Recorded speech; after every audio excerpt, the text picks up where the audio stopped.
De son côté, le porte-parole du gouvernement congolais a déploré les graves incidents des Kassindi et affirmé que les responsables qui étaient impliqués ne feront plus partie de la MONUSCO car le rôle de la mission onusienne en RDC est d'abord de la protection des civils. Pour Patrick Mouyaya, la réunion spéciale des crises sous la présidence du chef de l'État tenue lundi dans la soirée a permis à Kinshasa de réévaluer les plans de retrait de la MONUSCO. Comme gouvernement, nous ne pouvons pas rester inaudibles à ce que disent nos populations, parce qu'il ne faudrait pas que demain, il y ait d'autres incidents dans un contexte où il n'y a plus de confiance. Alors ici, le président de la République nous a fait le privilège de faire la restitution de ses échanges avec le secrétaire général des Nations Unies, où il lui a dit clairement que aujourd'hui, la raison principale de toute cette situation, c'est l'agression rwandaise à travers le monde. La frustration congolaise vient de là. En ce que nous savons que la MONUSCO dispose des moyens militaires pour nous appuyer,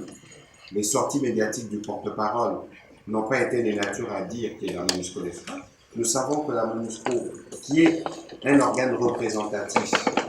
du Conseil de sécurité des Nations Unies, peut user des voies diplomatiques pour régler la question. Aujourd'hui, tant que Bunagana sera occupé, ce sera difficile de baisser la tension au niveau de la population. Parce qu'il faut rappeler que ce soit le communiqué de Nairobi, que ce soit la feuille de route de Luanda et que ce soit la position elle-même du Conseil de sécurité du 1er juin 2022, tout demande le retrait des territoires occupés. Mais cela n'arrive pas. Ça veut dire que nous vivons dans un contexte de tension où il est important que nos gouvernements, nous restions attentifs vis-à-vis des revendications de notre population, mais qu'en même temps, nous soyons dans un dialogue réaliste avec nos partenaires de la MONUSCO, parce que ce ne serait pas du tout bon qu'il y ait d'autres incidents de ce genre dans un contexte où la confiance n'existe plus entre la population et les casques-bleus. C'est une confiance qu'il faut restaurer. Et même nous, gouvernement, dans ces dialogues-là, avec les militaires, on aura l'occasion de leur dire ce qui ne va pas, ce qui peut être corrigé, ce qui peut être fait, pour être sûr que dans les délais